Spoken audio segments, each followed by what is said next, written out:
Recently, the James Webb Space Telescope has unearthed a mysterious ancient galaxy, and it might completely change our understanding of the nature of dark matter and the process of galaxy formation. The telescope has managed to spot a stellar population bigger than our home Milky Way galaxy from 11 billion years ago, and it shouldn't actually exist. This galaxy is massive and is home to extremely old stars.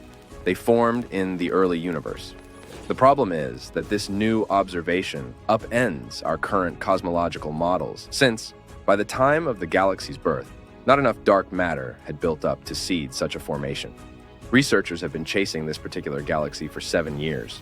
They spent endless hours observing it with the help of the 2 largest telescopes on our planet to figure out how old it was. Unfortunately, it was too faint and too red, so no one could measure it. Only after scientists moved their observations to space and started using the James Webb Telescope did they manage to confirm the nature of the galaxy. The thing is, unlike the Hubble Space Telescope, which orbits around Earth, James Webb moves around the Sun 1 million miles away from Earth. That's why it made it possible to see the galaxy clearer. Previously, astronomers were sure that in early cosmic times, there were very few huge galaxies. But recent findings challenge these theoretical models. Extremely massive dormant galaxies have been discovered as early as 1 to 2 billion years after the Big Bang and the beginning of the universe. The scientist who led the spectral analysis of the James Webb Telescope data said that they were doing everything possible to confirm the oldest galaxies that existed deep in the universe. When they did, it pushed the boundaries of the current understanding of how galaxies form and evolve. And now, the main question is how they managed to form so fast in the early universe, and what enigmatic mechanisms made them stop forming stars all of a sudden while the rest of the universe was still doing so. Galaxy formation is largely dictated by the concentration of dark matter. You see, around 84% of matter in the universe doesn't emit or absorb light. Astronomers call this stuff, which can neither be seen directly nor detected by indirect means, dark matter. It supposedly affects visible matter, radiation, and the very structure of the universe. Finding extremely massive galaxies so early in the universe is posing serious challenges to our standard model of cosmology. All because astronomers don't think that such monstrous dark matter structures as the ones hosting those massive galaxies had enough time to form. Researchers need more time to figure out how common such ancient galaxies are and how massive they can be. But if they manage to find more of those, it will really upset our ideas of galaxy formation. But it could improve our understanding of the physics of dark matter. Bizarre ancient galaxies aren't the only thing discovered thanks to James Webb. For example, scientists have long suspected that supermassive black holes could have existed in the early universe, and this theory has been proven only thanks to the JWST and its infrared eye. It showed that an ancient black hole within galaxy Sears 1019 was actively munching on all the matter it could lay its hands on. This hole is from the times when our universe was less than 600 million years old. And that's another mystery we're yet to crack. It's supposed to take way longer than 600 million years for a supermassive black hole to grow to its full potential. Astronomers were watching the galaxy hosting the unusually old black hole as part of the Cosmic Evolution Early Release Science Survey. They saw the galaxy as it was when our 13.8 billion-year-old universe was just 570 million years old. Besides the ancient black hole, scientists spotted 2 other ones. Those probably appeared 1 and 1.1 billion years after the Big Bang. They also discovered 11 ancient galaxies that existed between 470 and 675 million years after the beginning of cosmic history. The James Webb Space Telescope, an astounding piece of equipment built to outperform the Hubble Space Telescope, has made a terrifying and amazing discovery that might completely change our perception of the universe. It has successfully detected a faint glow coming from a staggering 7 trillion miles away. Can this glow be shining city lights coming from some mysterious extraterrestrial world galaxies away from us? Well, let's start from the beginning. A few years ago, NASA's infrared Spitzer Space Telescope helped us spot a family of 7 rocky exoplanets orbiting the same star. This star is known as TRAPPIST-1, and recently, our new infrared powerhouse, the James Webb Telescope, has measured the temperature of one of those distant worlds. It was a planet called TRAPPIST-1b. Unfortunately, it turned out that this Earth-like planet was totally uninhabitable. astronomers took James Webb's mid-infrared camera, called MIRI, and looked at the planet's thermal emissions. We can picture the whole process as scientists using heat-sensing Terminator vision. The results were quite disappointing. TRAPPIST-1b turned out to be scorching. Its average temperature was around 450 degrees F. That's as hot as in an oven. Plus, the planet most likely doesn't have any atmosphere. At the same time, this discovery was another record-breaking first for the telescope, which had already produced some newsworthy results by that time. It was the first time researchers detected any form of light emitted by a small and relatively cool exoplanet similar to the rocky planets in our own solar system. No previous telescope had enough sensitivity to measure such dim, mid-infrared light.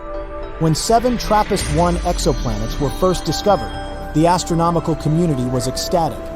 That's because all those faraway worlds were about the size of our home planet and located in their star's habitable zone. It's the region that is just the right distance away from a star for liquid water to exist on a planet's surface. Thus, the planetary system became the best place to look for rocky planets with an atmosphere. But don't get too excited yet. These planets aren't likely to become new worlds for humans to explore, mostly because the TRAPPIST-1 planets are totally out of our reach at the moment. They're just too far away, at a whopping 235 trillion miles away. Their star is also much smaller and redder than our Sun. It's classified as an M-dwarf star.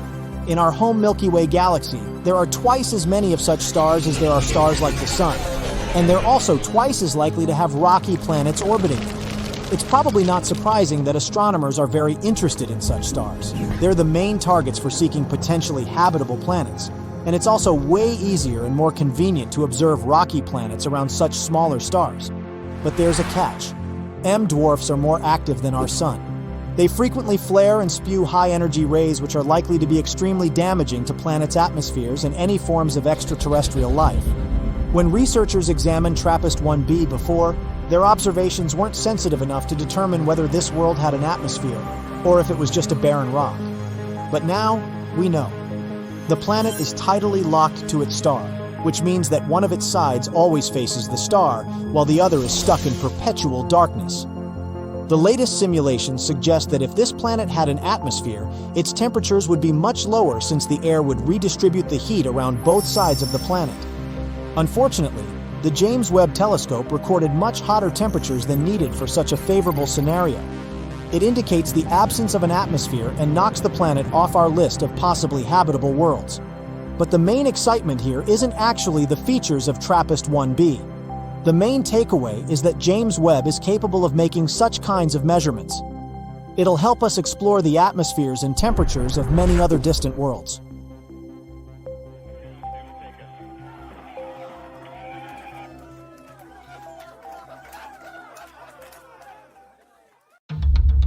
The planet races through space. Its orbit is unstable, like a pool ball gliding across the table looking for a target to collide into. Only this ball is the size of Mars, and it's going 9,000 miles per hour. Boom! It crashes into another planet. This Mars-sized object was called Theia, and what it smashed into was Earth. The impact released 100 million times more energy than the asteroid that wiped out the dinosaurs. The planetary collision threw tons of solid material from both objects out into space.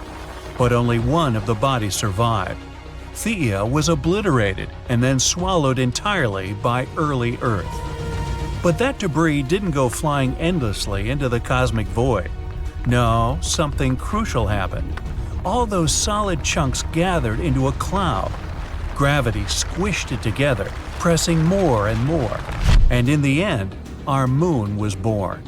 So goes the theory. At the time of the impact, the solar system was just forming, and this rendezvous of epic proportions probably wouldn't have happened if it weren't for a newly formed Jupiter throwing Theia off its orbit and straight into Earth. Our young planet withstood the blow. Time passed, Earth evolved. Its surface will become unrecognizable over the next 4.5 billion years. It's hard for the human mind to understand this vast amount of time, so we'll squeeze it all into one day. If midnight is when Earth first formed from gas and dust that remained after the Sun's creation, the next 4 hours show a lifeless planet. Red hot, covered in lava, constantly bombarded by asteroids and, as you know by now, even a whole other planet. Yet life finds a way. The first cells appear. It's 4 a.m. on the clock. At 2:08 p.m., we see the first single-celled organisms form. It's not until 8:28 p.m. that sea plants appear. 20 minutes later, what's this? Jellyfish. After them, the planet flourishes with different fish, reptiles, insects. The forests grow at 10:30 p.m. Between 10:56 and 11:40, dinosaurs roamed the Earth. The giant lizards ruled our planet for less than 1 hour. A minute before the dinosaurs' extinction at 11:39 p.m., the first mammals begin to run around the planet. At 11:58 and 43 seconds, humans appear. In the cosmic scale of things, we've only ruled this planet for 1 minute and 17 seconds. So here's the main question baffling scientists. Why didn't life on Earth ever stop? It had every chance to cease. Why didn't our planet become like Venus or Mars? They both once had an atmosphere and oceans. Today, they're lifeless deserts. Forget about complex scientific concepts and theories of the universe's structure. Our little rock and all its inhabitants are just incredibly lucky. Professor Toby Tyrrell at the University of Southampton used computer programs and climate simulations to solve the puzzle of why asteroid collisions and ice ages didn't turn our little rock into a lifeless wasteland. The research team took not 10, 100, or 1,000 virtual planets similar to Earth. They used 100,000 for the experiment. And every single one of those 100,000 were simulated 100 times. They exposed these virtual planets to different phenomena. They were bombarded by asteroids, frozen, exposed to epic eruptions of supervolcanoes that blacken the skies and block the surface from the sun's rays. Just 9%, or 8,700 of them, were successful one time in 100 simulations. Of that group, 4,500 planets remain inhabited 10 times. Only on one planet out of 100,000, life didn't stop all 100 times. If life is a lottery, Earth got extremely lucky. In 2009, the unique Kepler telescope was launched into space. Its task? Search one patch of the night sky, or 150,000 stars, for rocky Earth-like planets. Over 9 years in service, it ended up surveying more than 500,000 stars. In all that time, with all those observations over nearly a decade, Kepler discovered 2,600 possible Earth-like planets. The weird thing is, most of them are a type you can't find in our own solar system. They're something between the size of Earth and Neptune. But back to the real Earth. If you go far from the city and look up at the sky, you'll see an ocean of stars. If you're lucky and it's a clear night, with an unaided eye, you could count a maximum of 2,500 points of light. Yet, there are at least 100 billion stars in the Milky Way. Some estimates put the numbers of stars in the Milky Way up to 400 billion. So, where's this giant range coming from? Well, counting stars isn't exactly an easy job. Scientists obviously don't number each one individually, 1, 2, 3, and so on. You know how long it takes to count just 1 billion? Over 100 years. Now, multiply that by 400. Instead, they look at small patches of space and use some complex scientific formulas to make educated guesses of how many stars there are in total. You can do a similar experiment yourself. Imagine a bucket filled with 10 pounds of rock, sand, soil, and other items. Your job? Understand how many rocks are in that mix. We'll count only those rocks that are visible to us from above. Get a rough estimate of their volume and weight, what percentage of the total we can see, and with some calculation, you can get a number. Is it exact? Nah. Why? Because you can't know if the rocks in the bucket are spread evenly throughout, or if they're all about the same size throughout. What if the ones at the bottom, if there are any, are bigger or smaller than your sample view? They could have completely different weights and volumes. That bucket is our Milky Way galaxy, and the rocks you are counting are stars. The point? Scientists can't know for sure how many stars there really are. Maybe 100 billion, or perhaps 4 times that. Of those, 4 billion are like our Sun. With our own galaxy, the most accepted estimate for planets that could potentially support life is 300 million. Though, as the tradition of scientific inexactness goes, that number could be up to 5 billion or more. Either way, lots of real estate to choose from. And that's just the Milky Way. But get this, it's just one of 200 billion galaxies in the observable universe. The most recent research puts that number 10 times higher, something like trillions of galaxies in space. And we've only studied less than 10% of them. As for how many stars there are in the universe, scientists put it at 1 septillion. That's 1 followed by 24 zeros. Again, it's all estimates because we can't know for sure. So far, one thing is clear. Our Earth is the only place in the universe that we know of where there's life. And this planet has done everything it can to change that. Over the past 540 million years, more than 20 major extinction events have occurred. The last one was 66 million years ago. Yep, it was the one that took out the dinosaurs, and 75% of all life on this planet for that matter. An object 7 miles across in diameter smashed into our planet. It was going 120 times faster than the fastest car today. Over 900,000 miles all around the impact site, everything caught fire. A huge tsunami swept across the world's oceans. Billions of tons of dust and sulfur rose into the sky and blocked the sun's warm rays. A global cooling came to Earth. A little over 200 million years ago, there was a lesser-known extinction event that wiped out half of all life on the planet. Most likely volcanoes or an asteroid strike are to blame. Other theories say the movement of tectonic plates triggered another ice age. At that time, huge crocodiles ruled the Earth. They disappeared, and new animals entered the arena of history – dinosaurs. But the worst this planet has ever seen was the Permian-Triassic event about 250 million years ago. 80% of marine life, 70% of land animals and plants, all gone. Volcanoes spewed out a colossal amount of lava where modern-day Siberia is, but it affected the entire planet. Around 445 million years ago, the dominant life form on our planet was marine invertebrates. There was only one continent, Gondwana, and plants were just starting to flourish on land. But something happened that took out 75 to 85% of all living organisms. It could have been an ice age, rising temperatures, or a more daring theory. Some think it could have been a huge star exploding 6,000 light-years from Earth. It launched a jet-like gamma-ray burst that ripped across space, and poor little Earth happened to be in its path. It burned off the ozone layer instantly.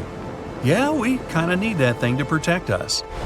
Case in point, no matter how much this planet, or even the universe, tries to wipe out life on Earth, which is here in the first place from unbelievable odds, life always finds a way.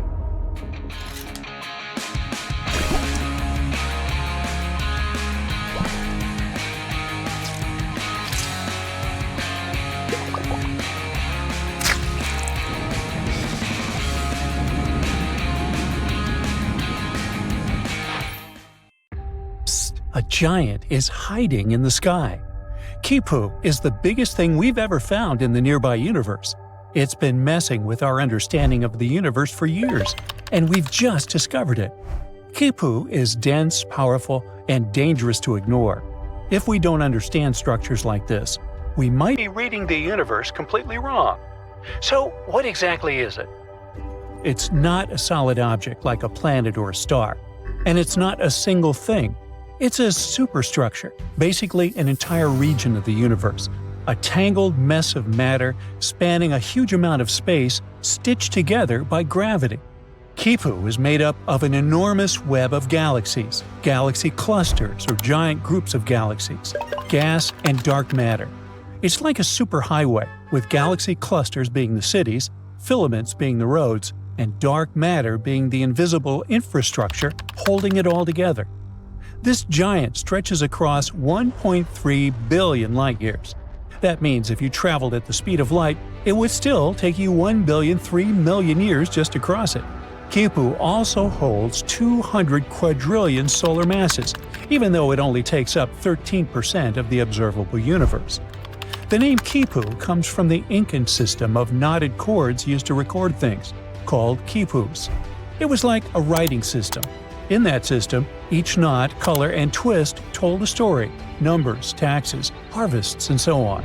So, when astronomers saw this colossal structure in space, long, tangled, and branching like space cords, they named it after this language of knots.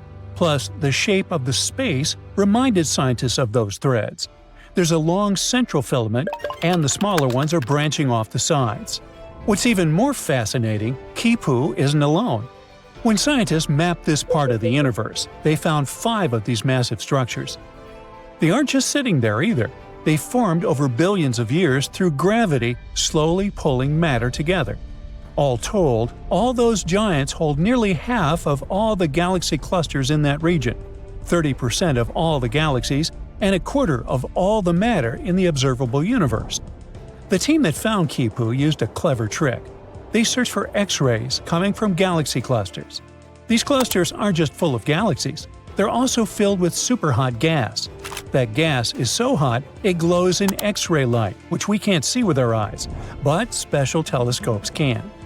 If there's a lot of that X-ray glow, it means there's a huge amount of matter, galaxies, gas, and dark matter all pulled together by gravity.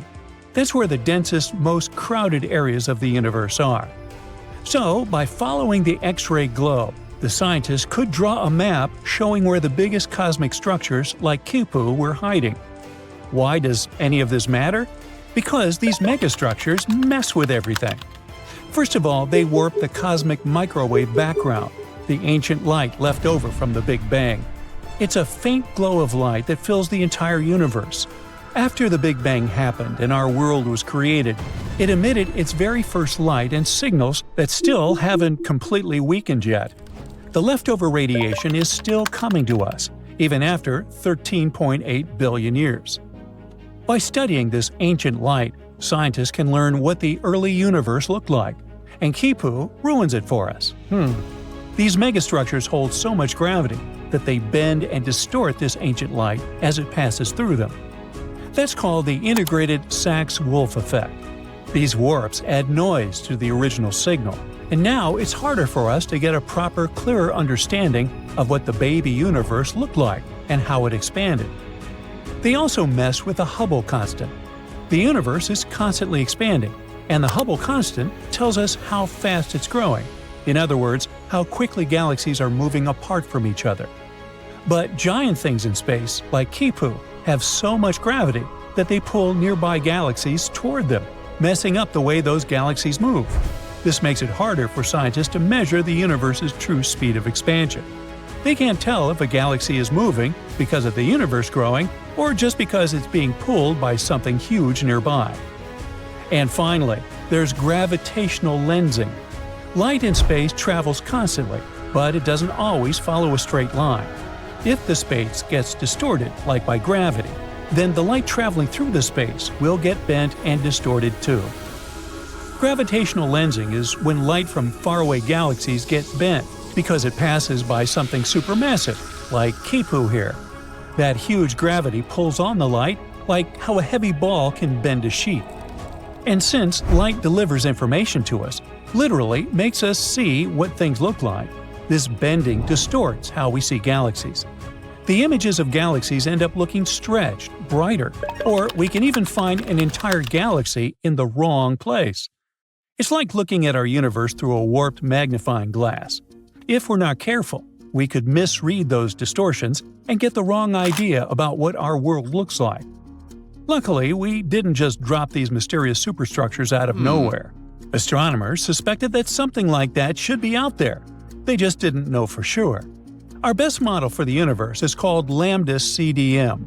It says, universe started with the Big Bang, is still expanding, and is mostly made of mysterious stuff, dark energy, and cold dark matter, the CDM part. We can't see or touch these things, but we know they exist, because if they didn't, our universe would literally break apart.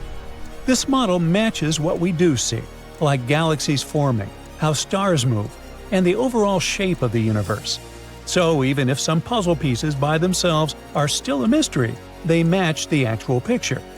And this model actually predicted things like Quipu. When scientists ran simulations using that model, they saw similar structures forming, giant cosmic webs of galaxies tied together by gravity. Quipu matched those predictions in real life. This also means that Lambda CDM is matching real life once again, thank heavens. No huge surprises here. But now that we actually found it, it's the largest known structure in the observable universe. There was another giant before Quipu, the Sloan Great Wall. That one was discovered in 2003 and was believed to be one of the largest structures ever found. And it's still an absolute monster. The Sloan Great Wall stretches over 1 billion light-years across. It's called a wall, but it's not like a wall you'd find on Earth. It's also a vast cosmic web, made up of thousands of galaxies and gas connected by dark matter. What makes both Quipu and the Sloan Great Wall so surprising is that they literally seem too big to exist. According to the Lambda CDM model, structures that huge shouldn't be common, especially at the time they formed. How did these giants form so fast in a universe that's supposed to be growing, expanding, and smoothing over time? And if we keep finding more of them, that would be completely insane. It could mean there's something deeper going on in the way our world is built.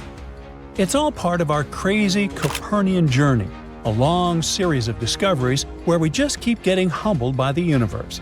Every time we find something like this, we realize even more how we're not the center of everything. First, we learned the Earth wasn't the center of the solar system. Then we found that the solar system is just one speck in a galaxy. Now, even galaxy superclusters, which we believe to be the biggest, are being dwarfed by structures like Quipu and the Sloan Great Wall. But also, these structures won't last forever. Quipu is temporary. Over billions of years, gravity will tear it apart, breaking it into smaller pieces. Some parts will collapse into tighter clusters, others will drift apart. Right now, though, it's one of the most important structures in the known universe. It shapes how galaxies form.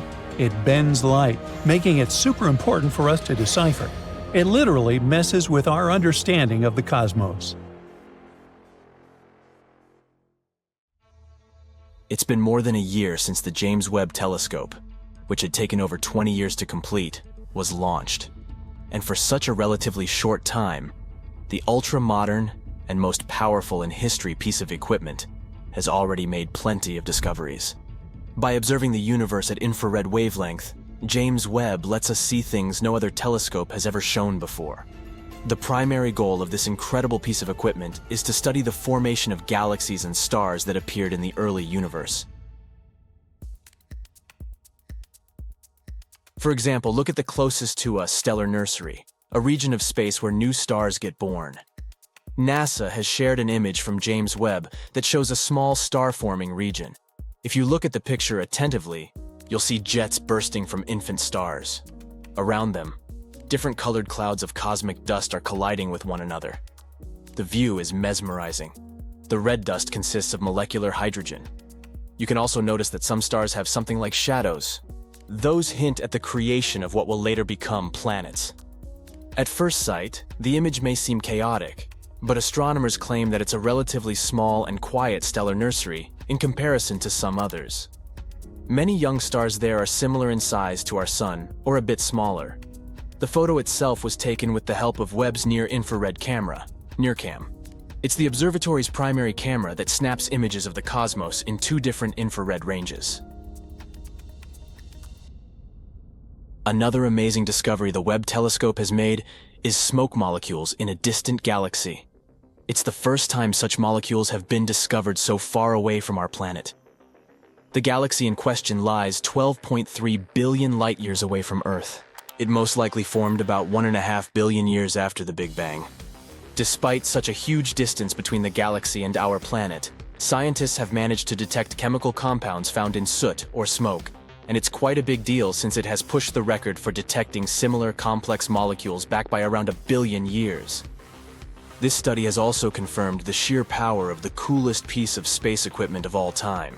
It managed to make this discovery despite the fact that the spectrometer needed for the measurements didn't perform to the fullest after having experienced a sudden and surprising degradation. The James Webb Telescope has also helped to boost our understanding of exoplanets. Those are planets orbiting stars other than our own sun. At the beginning of 2023, the observatory spotted its first exoplanet, LHS 475b. It's located 41 light-years away from Earth and is approximately the same size as our planet. According to NASA, nowadays, James Webb is the only operating telescope capable of categorizing the atmosphere of Earth-sized exoplanets. The research team behind the discovery believes such results underline the precision of the telescope. They hope that it will help us locate many more rocky exoplanets that we might be able to colonize in the future. Even though, at first sight, it may seem that the universe is pretty empty, it's actually a very busy place. And Webb has all the necessary instruments to see all kinds of cosmic events happening out there. Just look at this image of WR 124. It's a star on the cusp of its explosive demise. In the image, the star is about to go supernova. It happens when a star runs out of its fuel and explodes at the end of its life cycle, releasing a giant cloud of space dust and hot gas into space. The star captured by the Webb telescope was at the Wolf-Rayet stage of its life. That's a period when a star is shedding its outer layers before going supernova. The next amazing thing discovered by James Webb is a star-planet hybrid with very strange clouds. This bizarre world, VHS 1256b, is actually a brown dwarf. Those are bigger than planets but too small to classify as stars. They emit some light of their own and are quite hot, but their mass is simply not enough to fuse hydrogen into helium like full-fledged stars do. Space bodies of this kind aren't actually brown. They occur in a wide variety of colors, but those are mostly invisible to the human eye. What we can see is the light they emit, and to us, it appears to be dark orange or magenta. The brown dwarf discovered by the Webb telescope is almost 20 times the size of Jupiter. It orbits 2 red dwarf stars, and to complete one orbit, it needs over 10,000 years. Astronomers first found out about this unusual exoplanet in 2016, but at that time, they didn't classify it as a brown dwarf, and, thus, couldn't explain its puzzling reddish glow. Now, thanks to the James Webb Telescope, they know the space object's origin. Anyway, back to those clouds. As you know, clouds on Earth are made of water vapor, but those on the brown dwarf are different. They seem to be made of sand. It looks like good old sand from Earth, but it's actually not. The clouds are made of tiny particles of silicate. Another recent discovery involves several large galaxies that scientists believe were born not long after the Big Bang. They aren't supposed to be there, and no one expected to find them. But the James Webb Space Telescope has spotted them. These galaxies, as massive as our home Milky Way, are full of mature red stars. Astronomers have analyzed the light coming from them and estimated their age 500 to 700 million years after the Big Bang. It means that they came into being when our universe was very young, almost a baby. But the most bizarre thing about these galaxies is their tremendous size and the age of the stars dwelling there. The data received by the telescope don't coincide with the existing ideas about what the universe looked like and how it evolved in its early years. It also doesn't match the earlier observations made by Hubble. And here, James Webb has captured a distant region of space in unprecedented detail. This section of space is known as Pandora's cluster. In the image, you can see 3 massive clusters of galaxies coming together and forming a megacluster. The combined mass of these clusters acts as a powerful gravitational lens. And thanks to this natural magnification effect, scientists can see other galaxies in the region. Astronomers claim that the most recent image of Pandora's cluster is stronger and deeper than they have ever seen. James Webb has also managed to spot thousands of young stars never seen before in the Tarantula Nebula. This space formation got its nickname because of the appearance of dusty filaments spotted in previous images. It's the biggest star-forming region in the local group, which includes the galaxies nearest to the Milky Way. The Webb Telescope's images have helped to shed light on the composition of the Tarantula Nebula. The telescope has also detected protostars, infant stars in the process of gaining mass. Astronomers expect that these protostars will eventually form and shape the nebula further. Among other discoveries made by the James Webb Telescope, you can see the birth of 50 distant stars. Some of them power protoplanetary disks, which might later form solar systems light years away from our own. Here's one more image from James Webb. You can see a supermassive black hole that has a mass of 9 billion suns. It's so ginormous and ancient that scientists are struggling to explain its existence. Astronomers have also discovered a distant ring of dust, rock, and gas that contains a chemical called methylcation. It's known as a molecular building block of life, and it makes most of the organic material on our planet. James Webb helped researchers see powerful sandstorms on a planet 235 trillion miles away. Astronomers were happy to discover this treasure chest of countless tiny sand particles. Now look at this.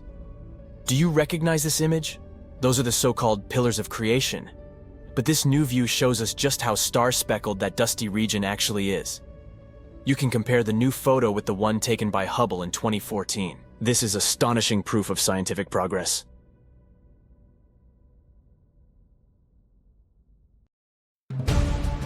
The James Webb Telescope, or JWST, is like the ultimate intergalactic paparazzi. It takes pictures of some of the most famous celebrities in the universe. Stars, galaxies, exoplanets, you name it. The James Webb Space Telescope will snap a photo. So if you're a fan of cosmic celebrities, let's take a look at some of these best star-studded photos. The Carina Nebula. The image of the nebula with the beautiful name Carina was published on July 12th. JWST captured a beautiful view of the nebula, located about 7,500 light-years from Earth. Nicknamed the Cosmic Cliffs, it is, in fact, a hotbed of young stars, some of which are several times larger than our Sun. The Carina Nebula is a celestial spectacle located in the southern constellation Carina. It's really huge, approximately 260 light-years across. Massive stars within this nebula are so bright and hot that they create a glowing cloud of gas and dust around them. The Carina Nebula also contains swirling clouds of gas and dust where new stars are being born. The gas collapses under its own weight, becomes hotter and denser, and all this eventually leads to the creation of new stars. However, the Carina Nebula isn't just some peaceful place of star formation. It's the site of some of the most destructive events in the universe, which create massive shockwaves that obliterate everything in their path. Very chaotic and cool. The Stephan's Quintet. This photo was also posted on July 12th. Stephan's Quintet is a visual group of 5 galaxies located at a huge distance from us. About 290 million light-years in the constellation of Pegasus. It's like a cosmic family reunion. All these galaxies are related to each other and interact with each other in some interesting ways. They're pulling and tugging on each other with their gravity, constantly exchanging gas and dust. This interaction is causing some of the galaxies to collide and merge, which can create all sorts of cool effects, like bursts of star formation and supernovae. Thanks to JWST, we were able to see shockwaves, tidal tails, and other amazing details about these galaxies. Their interactions create a stunning sight that we can see in this photo. Jupiter. And here's our old giant friend. This image was published by NASA on August 22nd. Jupiter is the largest planet in our solar system. and it's known for its many moons and its beautiful swirling clouds. But it also has a system of rings, just like Saturn, which are made up of tiny particles of dust that orbit the planet. These rings are much smaller and less visible than Saturn's, but they're still pretty neat. Jupiter also has auroras, which are colorful light displays that occur in the planet's atmosphere. They're caused by charged particles from the solar wind interacting with Jupiter's magnetic field. Just like on Earth, they can be seen near the poles of the planet. But these auroras are much brighter and more intense than ours. We can even see this crazy light show from space. And now, we were finally able to capture this dazzling sight. JWST's photo shows the auroras of Jupiter, its rings, and even 2 moons, Amalthea and Adrastea. It's amazing how bright and clear they are on this photo. The Cartwheel Galaxy. NASA released this image on August 2nd. This photo shows us the Cartwheel Galaxy and its companions. The Cartwheel Galaxy gets its name from its shape. It kind of looks like a cartwheel, doesn't it? This is a giant swirling mass of stars, gas, and dust, which is located in the depths of space. It's shaped like a pinwheel with long spiral arms. These arms are held together by the gravity of the central region, which is home to a supermassive black hole. But the Cartwheel Galaxy is a bit different from its spiral relatives. It has formed when a smaller galaxy collided with a larger one, creating a shockwave that rippled through the gas and dust. We'll definitely have to visit this galaxy someday. It's sure to be a wild ride. Spiral Galaxy M74.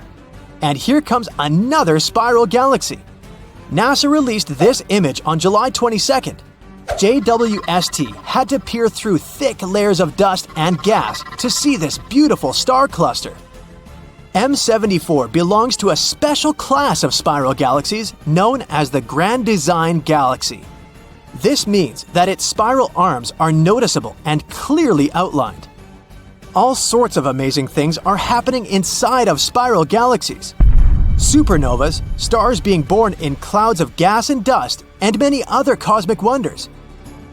The glowing gas and dust, the bright stars, and the swirling patterns of the spiral arms make them some of the most striking objects in the universe. Well, we can clearly see it on the example of M74. The Tarantula Nebula. This image of the nebula with a creepy name Tarantula was published on September 6th. The photo covers as much as 340 light-years across. This is a huge distance. Thanks to this image, astronomers have discovered new young stars that were previously shrouded in dust. The Tarantula Nebula is located 160,000 light-years away from us, in the Large Magellanic Cloud. It's the largest and brightest star-forming region in the local group, the galaxies nearest our Milky Way. It's named after its shape, which looks like a bit like the legs of a big tarantula.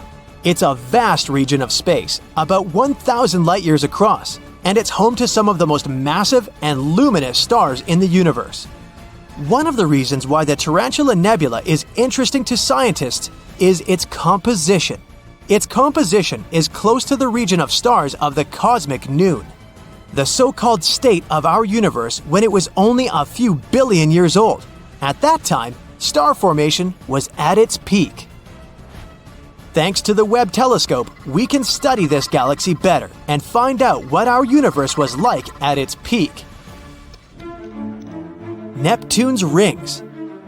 This photo was published on September 21st, 2022. In this photo, we can even see 6 small moons next to the planet, with Triton shining brightly in the upper left corner. You didn't think it was the sun, did you? And yep, Neptune has rings too. They're like the ultimate cosmic accessory. They add a touch of glamour and style to the planet. But unlike some earthly bling, these rings are made of small particles of dust, rather than diamonds and gold. There are 5 known rings around Neptune: the Gall, Leverrier, Lassell, Arago, and Adam's rings. Scientists think that these are relatively young, much younger than our solar system, and much younger than, for example, Uranus's rings. They were probably created when one of Neptune's inner moons got too close to the planet and was torn apart by gravity. We haven't seen Neptune's ring so brightly since Voyager 2 flew past it back in 1989. So this is a great opportunity to take a closer look at these rings. The Pillars of Creation.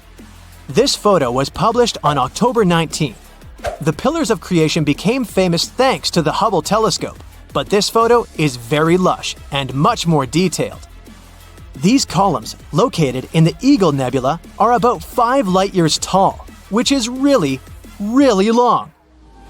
And they look like some majestic rock formations, only much more transparent. Just like a typical Hollywood movie set, they're full of action and special effects. They're home to some of the most dramatic processes in the universe.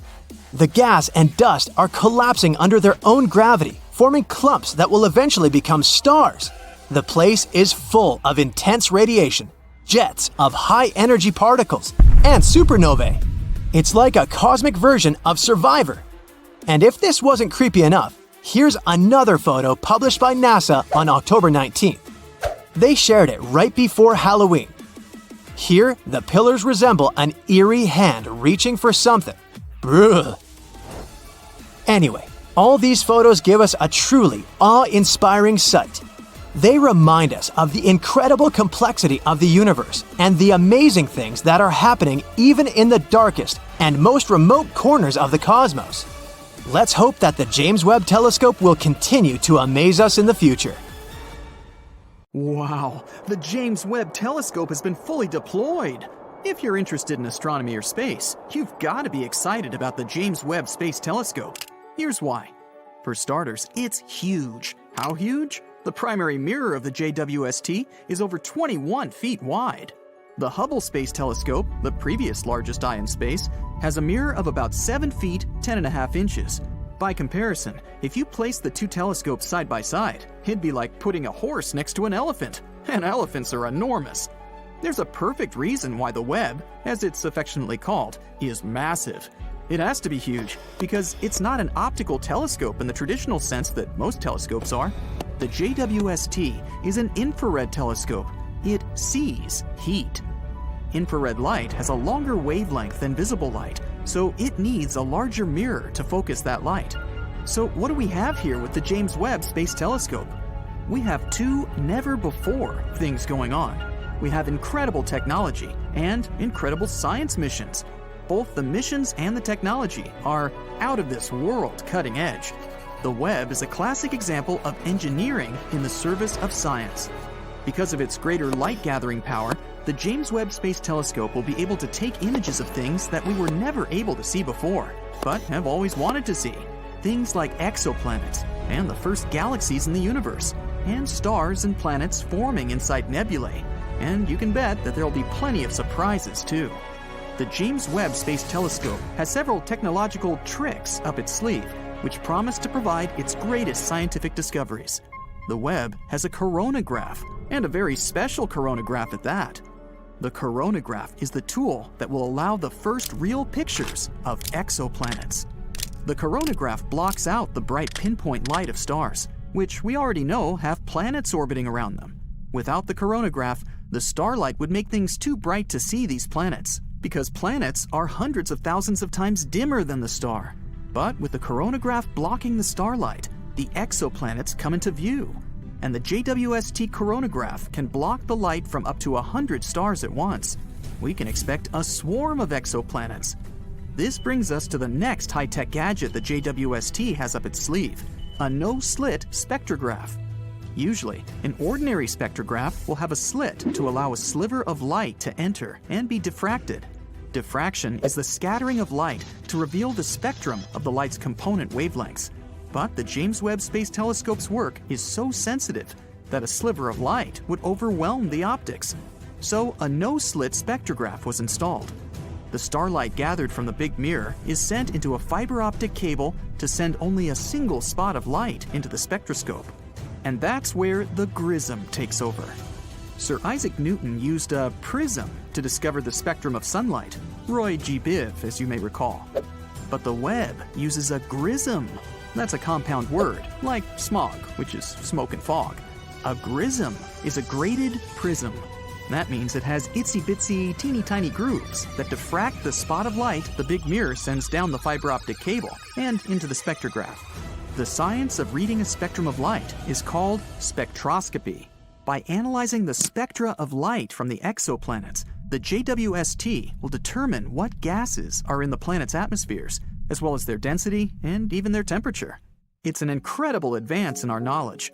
We'll be able to tell if a planet has oxygen or nitrogen or methane and other gases that may or may not indicate that the planet is habitable.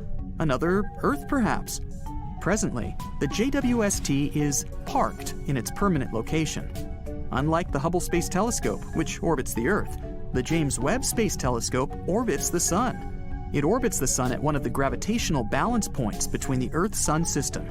It just stays there without having to use much or any fuel to hold its position. So, as the Earth orbits the Sun, the James Webb remains parked at a spot that is also orbiting the Sun. There are 5 gravitational balance points between the Earth and Sun. They are called Lagrange points, after their discoverer, Joseph Louis Lagrange, in the 18th century. The Webb is parked at L2, the second of the 5 Lagrange points, which lies 932,000 miles out into space, way beyond the Moon. All this to observe a spot of infrared light. But first, the engineers must get, or acquire, that spot of light. To get a spot of infrared light, the 18 hexagonal mirrors had to be unfolded from their position inside the Ariane rocket that sent the Webb into space. Once the mirrors have unfolded, their positions must be adjusted to microscopic level accuracy so that all 18 mirrors produce a single image. Several tiny motors are attached to each mirror segment to make these adjustments. These motors, which must be activated individually, will gradually pull the honeycomb-like mirror segments into alignment. It's a critical part of the mission and takes months to complete. To align the mirrors to produce a single spot of light, the James Webb Space Telescope can't be jiggling around. The telescope must be kept absolutely motionless, and that requires 2 other cutting-edge technologies, the sun shield and the cryocooler. In space, direct sunlight is very hot, and shadow is very cold. Therefore, the James Webb Space Telescope brought along its own high-tech sun shield.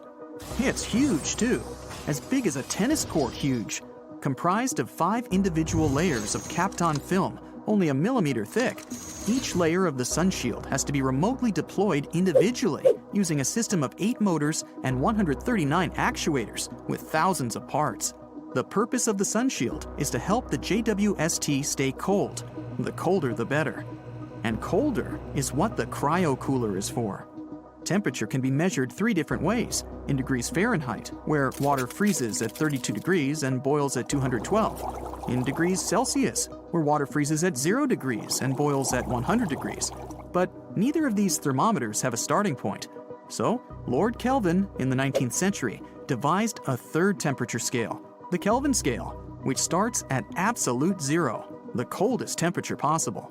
The onboard cryocooler will cool the JWST to just 7 degrees Kelvin, 7 degrees above absolute 0. At this temperature, virtually all heat from motors is removed, and the telescope will be able to focus the light to a point without any noise, basically any motion interfering with the quality of the image. Finally, after all this incredible technology functions remotely as planned, we are almost ready to observe the infrared images from the giant multi-segmented mirror of the James Webb Space Telescope. Almost ready. A telescope can collect all the light it wants, but in the end, it must also be able to detect what it's collected. If the light is not detected, it's not truly observed. Enter the piece de résistance, the infrared detectors. The Webb has 15 of them. The specially fabricated semiconductor material produces a slight electrical charge when struck by a photon of infrared light. The Webb's infrared detectors can produce a 1,000,000-pixel high-def image. A few of the detectors can produce a 4,000,000-pixel image. They must be durable enough to last 10 to 20 years without warping or corrupting, all while working at 7 degrees above absolute 0. In themselves, the infrared detectors on the JWST are an engineering marvel. But what are they going to take pictures of? Ah, the missions of the JWST. Well, they're cutting edge too. 70 of the first 280 target observations are exoplanets. Is there another Earth? Which exoplanets seem habitable? The Webb telescope will provide detailed spectroscopic analysis of the atmospheres of thousands of known exoplanets. For the first time, we will see images of exoplanets as they appear in infrared light. Cosmology, the study of the universe, is perhaps the primary mission for the Webb. Galaxies receding away so fast that their light is stretched into the infrared will be a prime target for observation. Hundreds of hours of observations are necessary to collect the faint infrared light from these first galaxies formed after the Big Bang. The JWST will give us a picture of what the infant universe looked like. Astronomers will learn new information about the dark energy that is driving the expansion of the universe and what role, if any, black holes play in the formation of galaxies. Star formation in the Milky Way and nearby galaxies is also part of the mission of the James Webb. By imaging hundreds of solar systems forming around newborn stars, astronomers will establish a definite history of solar system development. Now fact will replace theory, and a big step forward will be taken in our understanding of space. The James Webb Space Telescope is a bold endeavor that will mark an epoch time in scientific history. It took a lot of time for the light emitted by several incredibly old galaxies to reach the James Webb Space Telescope. After scientists made more precise estimates, it turned out that the photons had been on the way for over 13 billion years. That's about as long as the entire history of the universe, and only recently have they reached our orbiting observatory. These dramatic results have revealed that the universe started creating stars almost immediately after the Big Bang. But if you look at the images delivered by the James Webb, you won't be overly impressed. Just a handful of smudges, a few glowing spheres, and something resembling a dog bone. And still, the world of astronomy has been left speechless. The telescope's giant mirror has managed to capture the oldest known galaxy in the entire universe. The galaxy got quite a prosaic name, mostly consisting of letters and numbers. Yeah, that's rather catchy. It appeared a mere 320 million years after the Big Bang. In comparison with our home galaxy, this ancient one was tiny. But after its birth, it started vigorously producing new stars at a rate comparable to that of the Milky Way. Interestingly, the Webb telescope has managed to photograph a few other ancient galaxies that had the same characteristics. Based on the snapshots of the baby universe we've got, we can conclude that in those ancient times, the first galaxies and stars were evolving amazingly fast. They also appeared much earlier than most scientists thought. Now, let's talk about the hero of the day, the outstanding telescope itself. The James Webb Space Telescope is a stunning piece of equipment. It's around 100 times more powerful than the Hubble Space Telescope, and the latter has observed places that are 13.4 billion light-years away. The James Webb Telescope is also on the pricey side, to put it mildly. Even though originally the cost of the telescope was estimated to be just $1 to $3.5 billion, the entire process of its construction cost around $10 billion. For comparison, NASA spent $4.7 billion to build and launch the Hubble telescope, and it was another $1.3 billion to fix it in orbit. Even though the James Webb Space Telescope itself is 3 stories high and the size of a tennis court, its mirrors are the lightest large telescope mirrors of all time. No wonder, during the manufacturing process, they underwent a 92% reduction in weight. The lighter, the cheaper it is to send stuff to space. If you had a chance to look at these mirrors, they would seem to be gold, but they're made of beryllium. This is a steel gray, lightweight, and brittle metal. A gold coating is still applied to each mirror, but they can't be produced entirely out of gold since this material needs to expand and contract even with small temperature changes. And that's not what we need to happen to a super precise piece of equipment. That's why the total amount of gold used in the construction of the James Webb Telescope is less than 2 ounces. That's a golf ball-sized chunk of gold. The gold plates covering the mirror are only 1,000 atoms thick. If we speak about all those incredible feats the telescope is capable of, it can clearly see a U.S. penny from 24 miles away and a football from 340 miles away. Hey, what's the score? JWST comes with significant advantages over any previous mission. For example, its 21-foot mirror is composed of 18 gold-plated hexagonal segments. They gather more than 6 times as much light as the Hubble Space Telescope's almost 8-foot mirror. It means that James Webb can record light from all kinds of space objects 6 times faster than its predecessor. The telescope's sensitivity to infrared light is also astonishing, which is remarkable since it can see different things than optical telescopes. You can say it's a real game changer. The James Webb can observe wavelengths from 0.6 to 28.5 micrometers, from the red end of the visible spectrum to the mid-infrared. As for Hubble's optics, most of the telescope's sensitivity is centered on visible light. It might sound surprising, but in its intended infrared domain, the Webb telescope isn't likely to resolve finer details than Hubble can detect in optical light. The thing is that although resolution increases with the mirror size, it also diminishes with wavelength. James Webb's telescope side cools itself down because otherwise it might get damaged or even burned. Normally, its temperature doesn't rise higher than minus 370 degrees Fahrenheit. That's cold enough to make hydrogen liquid. An enormous 5-layer sunshield surrounds the telescope and reflects as much sunlight as possible, letting the telescope stay cool. The telescope was launched near the equator because Earth spins a bit faster there, and this gave the rocket some extra push. When the James Webb Space Telescope runs out of fuel, it'll just keep orbiting the Sun.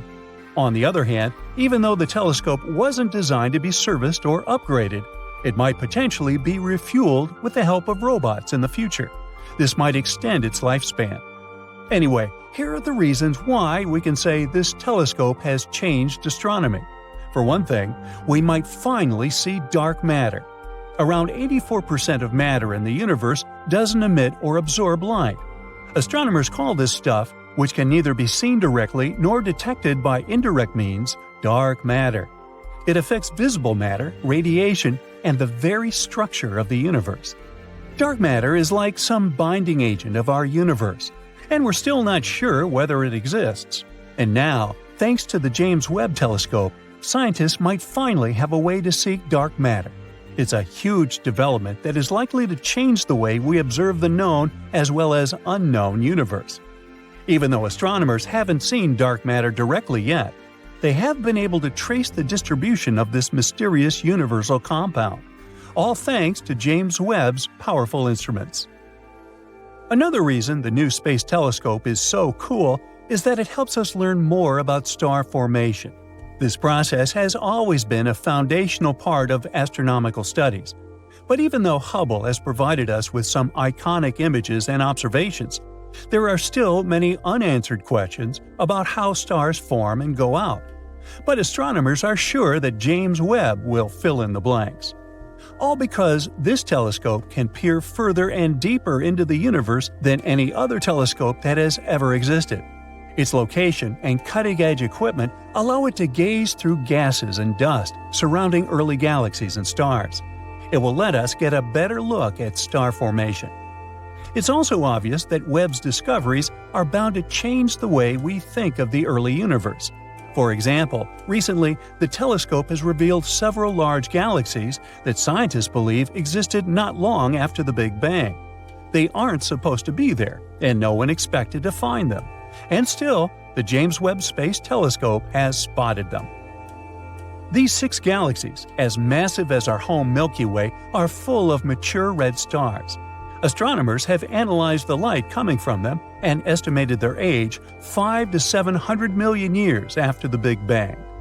The most bizarre thing about these galaxies is their tremendous size and the age of the stars inhabiting them. This information doesn't coincide with the existing ideas about what the universe looked like and how it evolved in its early years. Plus, it doesn't match the earlier observations made by Hubble. Astronomers hope that one day, James Webb will help us find new exoplanets and even detect water there. For a long time, astronomers have been discovering planets orbiting stars outside the solar system by monitoring slight dips in stars' light. Such dips happen when planets pass in front of them, and reading unique signatures in the light can tell us about planets' chemical composition. The strongest and most readable signatures happen within the infrared spectrum. Have you just thought of James Webb's state-of-the-art infrared instruments too? They can help scientists spot new planets and even identify the presence of water there. The Hubble and James Webb Space Telescopes cooperate to explore space. Their observations complement each other and provide us with a broader view of the universe. But there are some significant differences between these two space explorers. Let's compare them. Currently, James Webb is the largest and most technically advanced telescope we've ever built. It can peer back over 13.5 billion years, observing the first stars and galaxies forming in the darkness of the early universe. The telescope's infrared vision cuts through massive clouds of gas and dust where planetary systems and stars form. This ability goes way beyond Hubble's infrared view, used for studying distant exoplanets. Hubble can actually observe space in near-infrared light, but it was optimized for shorter ultraviolet and visible wavelengths of light. This difference is what makes Webb and Hubble an awesome pair of observatories covering a broad wavelength range. Both Hubble and Webb are reflecting telescopes, which means that they use curved mirrors instead of lenses to gather and bend light to their numerous instruments. And still, these two have some obvious differences. Hubble observes the universe from an orbit just above Earth's atmosphere. That's why it needs to block stray light coming from the sun, as well as sunlight reflected by Earth and the Moon, from entering the telescope. To accomplish it, the forward assembly of the observatory is wrapped in an insulated, aluminized Teflon light shield. This gives the telescope its tube shape. As for James Webb, it has a large, multi-layered sun shield that looks nothing like Hubble's light shield. And still, it serves the same purpose. Webb's primary mirror, which is more than 21 feet across, is way larger than Hubble's 7.9-foot one. No wonder Webb has more than 6 times the light collecting area that Hubble has. It's very important at the longer and dimmer wavelengths of light James Webb sees. You see, the universe is constantly expanding, and light from distant objects gets stretched when it travels to Earth. Shorter, bluer wavelengths of light stretch toward longer, redder wavelengths. That's why distant objects that look bright in blue or ultraviolet light turn red or redshifted once their light reaches Earth. They also get way dimmer. Webb's primary mirror gathers more of this dim, redshifted light, giving us clear views of objects 100 times fainter than what Hubble can see. Hubble is optimized to see ultraviolet and visible light. That's why its primary mirror doesn't need to be as cold as Webb's. More than 200 thermal sensors keep Hubble's instruments at optimal temperatures. An array of heaters warms the back of Hubble's primary mirror. That's where the observatory's science equipment is located. This part needs to be stiff and thermally stable. So Hubble's heaters maintain a temperature of 70 degrees F. As for Webb, it needs to be much colder than Hubble to capture those faint infrared wavelengths of light. The problem is, unlike visible light, we can't see infrared light with our eyes. But we can feel it because it's heat, or thermal radiation. When you turn your face toward the sun, you feel warmth. That's what thermal radiation is. To be able to capture the remains of the heat from objects so insanely far away, Webb needs to be extremely cold, minus 364 degrees F. To maintain this temperature, the telescope needs to shield itself from the infrared radiation coming from the Sun, Earth, and the Moon. That's why it has to be way farther from our planet than Hubble. Hubble orbits Earth 326 miles above the surface of the planet, but Webb orbits the Sun with Earth around 1 million miles away from home. From its perspective, the Sun, Earth, and the Moon are always in the same part of the sky. It allows the observatory's enormous sun shield to block the light coming from these space objects and keep the telescope cool. The gravitational forces of Earth and the Sun also make it convenient and easy for the telescope to hold its orbit. Webb only needs an occasional modest rocket thrust to keep its steady orbit. As for Hubble, due to its close proximity to Earth, it needs to deal with a dent in our planet's magnetic field. This dent is called the South Atlantic Anomaly, and it collects charged particles from the Sun. It tends to cause communication disruptions and problems with electrical systems. Hubble has to pass through this region 10 times every day, staying there for nearly 15% of its time. The James Webb Space Telescope has recently discovered the oldest black hole ever found. It's an ancient monster as massive as 1.6 million suns, and it's lurking 13 billion years in the past at the center of an infant galaxy. This supermassive black hole appeared a mere 440 million years after the beginning of the universe. But it's just one of the countless black holes that inflated to terrifying scales during the dawn of the cosmos. It's the period about 100 million years after the Big Bang. That's when the young universe started to glow for 1 billion years.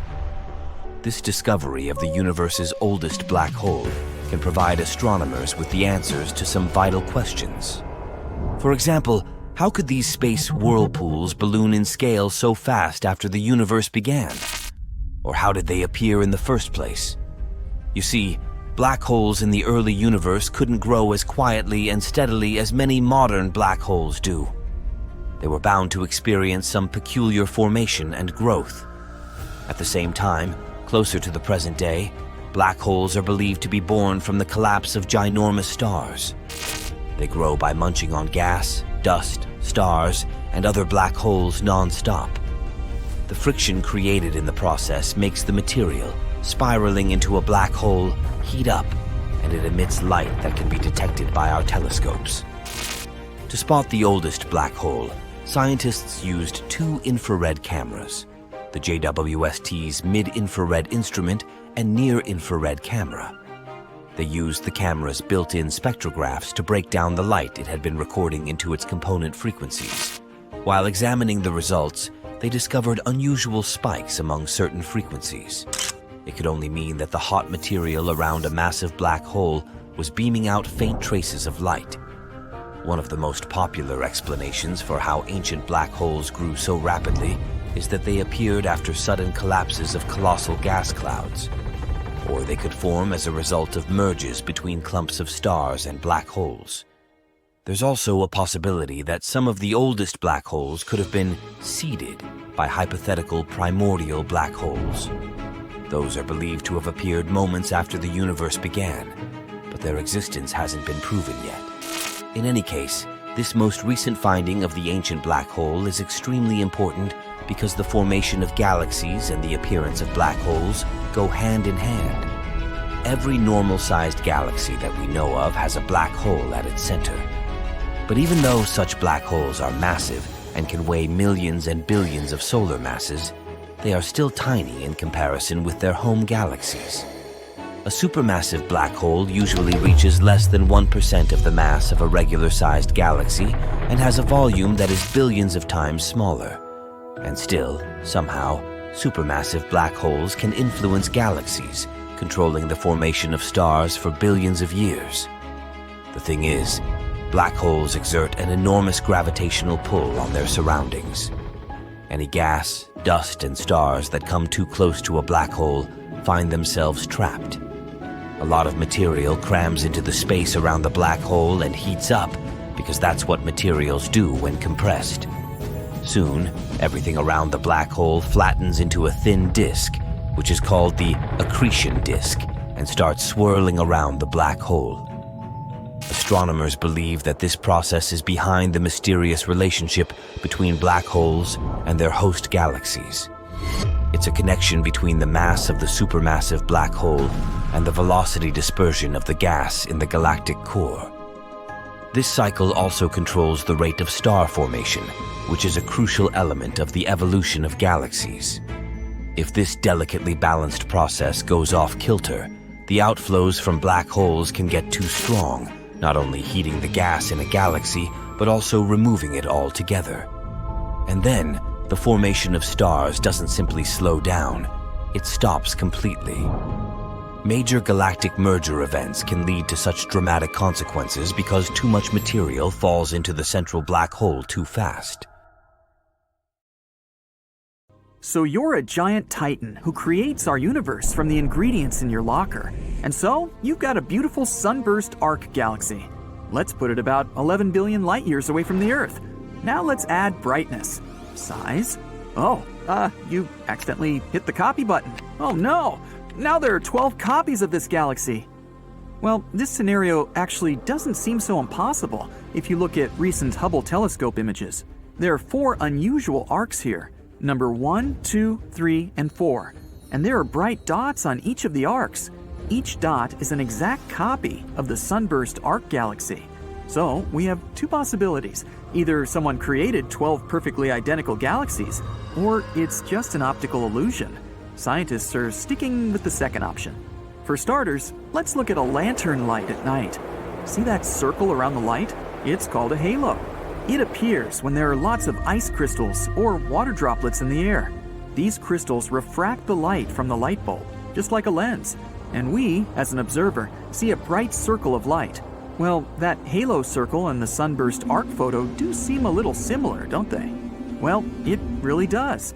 But what in the cold and dark of space can act as a lens and distort light? We know that a heavy enough object can warp space and time. Let's take a giant net and say this is a space-time sheet. Now let's put something heavy, weighing as much as our sun. Notice how it sagged the net? And now there's a deep funnel here. And any object lying next to it will always fall into this funnel. That's how our solar system works. Small objects like planets and asteroids circle around the funnel with the sun. Now, put something supermassive in the center of the net, a black hole. It has sagged the net so much that we can't even see the bottom of the funnel. Now, no object, not even light itself, can escape from this gravitational trap. And if we look at known black holes, we can see this in action. They suck in the light like spaghetti, leaving remnants of it on the event horizon, but it'll soon disappear too. So the black hole bends the light but doesn't let it get to Earth because it's too heavy. But if you put something lighter on the space-time net, it can barely warp it. We need something in the middle, something that will warp light but not absorb it, a cluster of galaxies. Let's trace the process from the beginning. So here's the sunburst arc galaxy. It's releasing photons of light. These beams are traveling toward Earth at incredible speeds. At that speed, you could travel 93 million miles from your home to the sun in just 8 minutes. These beams then encounter a cluster of galaxies about 4.6 billion light years from Earth. This cluster acts like a lens, only it uses gravity instead of curved glass. The rays split and circle the cluster of galaxies from different directions and continue their movement toward Earth. As a result, to observers, it looks like arcs of light, each with a light copy of the galaxy. But which of these 12 copies is the real galaxy? Well, none of them. But at the same time, all these copies are one real galaxy. That's how optical illusions work. And here's the cosmic horseshoe. This bright blue arc is a system of 2 galaxies in the constellation Leo. The same thing is happening here.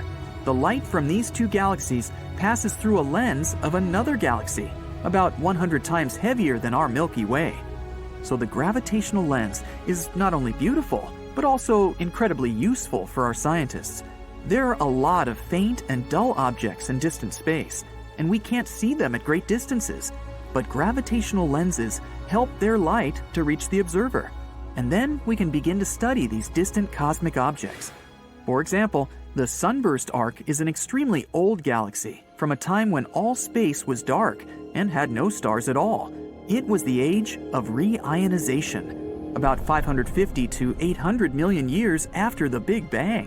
This is when the first stars began to appear.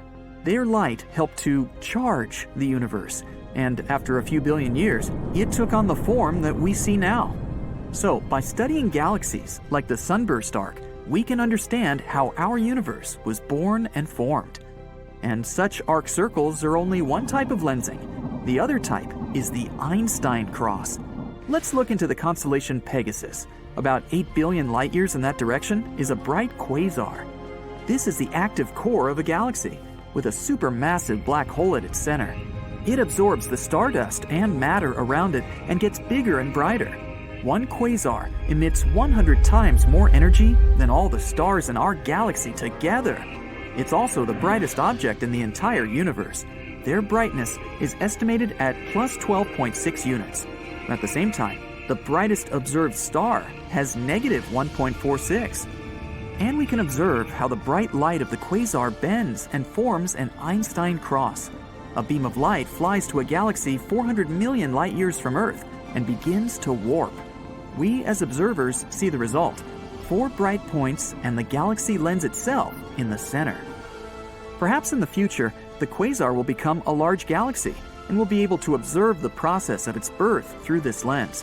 And we know of about 100 such lenses in space. These are different galaxies far enough away from Earth and heavy enough to bend light. Given that there are about 2 trillion galaxies in our universe, only 100 lenses seems like very few. All because the galaxy or cluster of stars that refract light must be dim.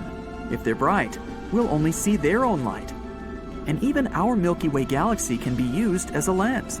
If there's some intelligent life far out in space, and they're exploring the universe just as we are, then they could point their telescopes toward our galaxy and see the curved light from the distant worlds behind us.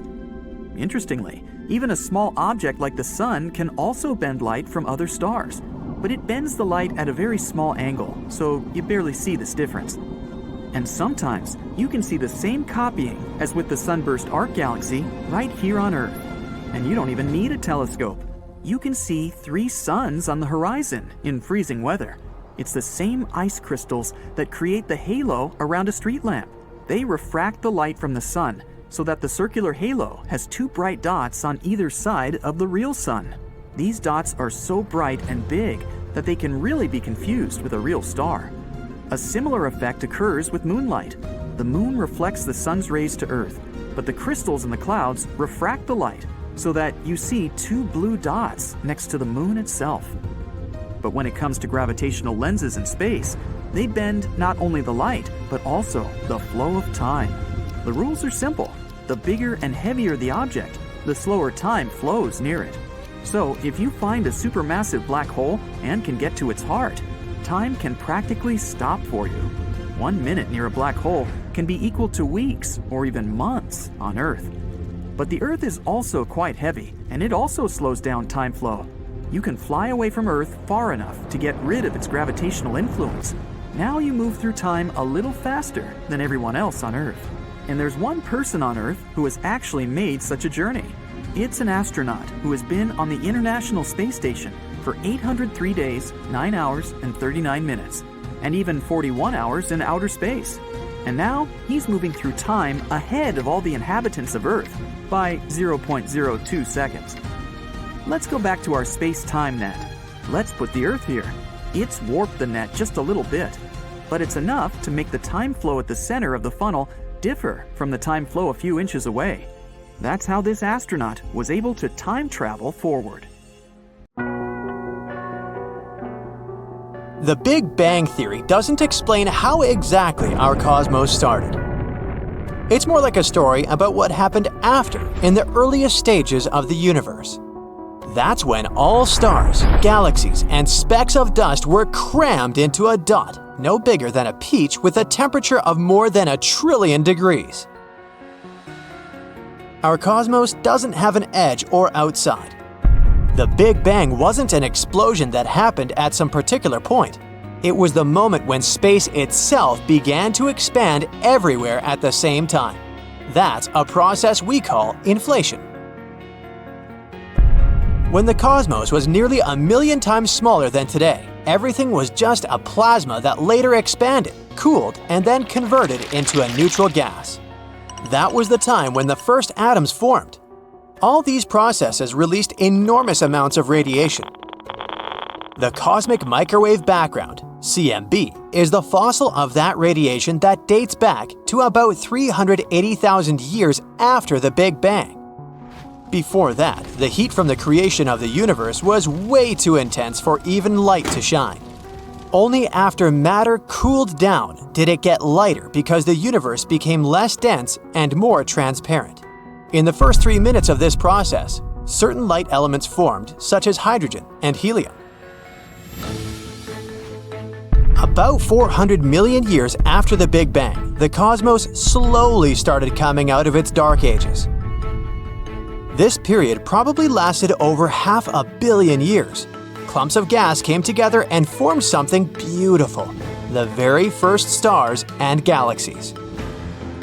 All this gave off lots of ultraviolet light.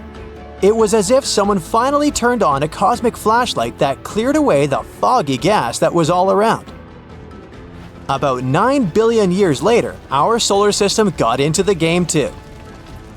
It was born from this dense cloud of interstellar dust and gas. The cloud fell apart, possibly because of the shockwave produced by a star that exploded somewhere nearby in a spectacular supernova. This left us with a solar nebula, a disk of material that kept spinning. At its center, gravitational forces kept pulling more and more material in. At one moment, the pressure at the core became so great that hydrogen atoms started to mix and form helium. Like it happens with other processes in space, this released giant amounts of energy. And ta-da, we got our star. So big that it makes up over 90% of all the matter in our solar system. The remaining matter from the disk had its own job to do. It probably started off as grains of dust even smaller than the width of your hair. Gravity and other forces made clumps smash into one another. They got bigger and bigger. Particles of dust eventually evolved into pebbles, and then, as this donut-shaped disk of gas kept spinning, they turned into rocks. Meanwhile, the star pulled in nearby gas and pushed the rest of the material farther away. Those parts of the disk were far away from the sun, so water in those regions started to freeze. Soon, there were tiny pieces of ice flying around, gathering into dirty snowballs that became planetary cores. Since it was cold, gas molecules could slow down enough for a planet to draw them closer. That's how we got our famous gas giants, Neptune, Uranus, Saturn, and Jupiter. Jupiter and Saturn probably formed first, maybe even within the first 10 million years of the existence of our solar system. Parts of the disk that were closer to the sun remained warm. The material there gathered into rocky planets. After the icy giants appeared, not much gas was left for the other ones though. So, Mercury, Venus, Earth, and Mars ended up a bit smaller. They may have taken tens of millions of years to form after the sun was born. This is, of course, a very simplified version of how we got 8 planets in our solar system. Who knows if we'll ever know the whole truth? Time went on. Space debris was swirling around. Some objects became large enough for their gravitational force to shape them into spheres. That's how we got dwarf planets and big moons. Our asteroid belt is the region that separates inner planets from outer ones. It's full of pieces and bits from the early solar system that never grew into something bigger. They just kept on floating around, maybe waiting for another chance. Other smaller leftovers turned into comets, meteoroids, asteroids, and small irregular moons. 4.5 billion years ago, something else arose from all that chaos. A planet almost as big as Mars collided with Earth. And the debris formed the only moon we have today. Somewhere around that time, the Sun also got to a new level. At its younger stages, it was just a ball of helium and hydrogen that still wasn't powered by fusion. Over millions of years, it got hotter and more pressurized, and finally turned into the shining star we know today. It's supposed to stay like this for a very, very long time. Around 10 billion years. Simulations scientists have made to understand the creation of the universe show that the chaos of that time was even bigger than we thought. Orbits of the giant planets probably shifted during that period too. The gravitational force from many objects in the Kuiper Belt shook Saturn and Jupiter into a 2-1 resonance.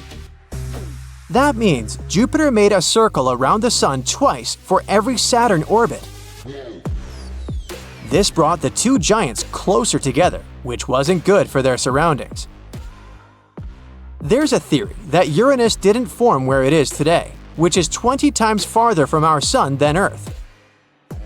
At this distance, there wasn't enough material to make the whole planet. That's why there's an idea that Uranus was born closer to the Sun before it got ejected farther away for some reason. Maybe that reason was the mess Jupiter and Saturn made. Some believe Neptune shares a similar destiny, together with the whole Kuiper Belt. As Uranus and Neptune were passing through the Kuiper Belt, they scattered most of the objects there. Any additional ice planets that had formed there also ended up kicked out, but in this case, entirely out of our solar system. Pieces of these scattered worlds that were located more outwardly stayed in the Kuiper Belt and the Oort cloud, a faraway sphere of ice bodies where the majority of comets come from. In all this chaos, the inner planets got hit. Scientists think that's how we got organics and water here on Earth. That's exactly what we needed for life to start developing, somewhere 3.8 to 3.5 billion years ago. We found evidence of microbes in the hard structures they made.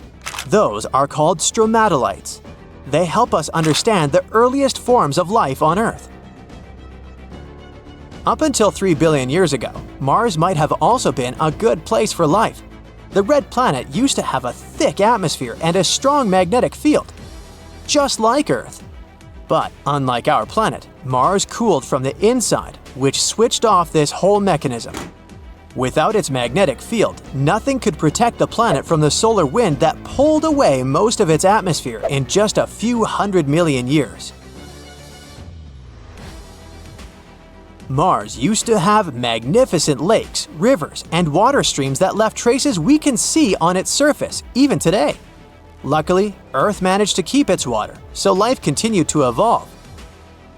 2.5 billion years ago, Earth got photosynthetic organisms that started pumping oxygen into the atmosphere and helped create the entire animal and plant kingdom across the planet. Another big thing happened in our solar system later.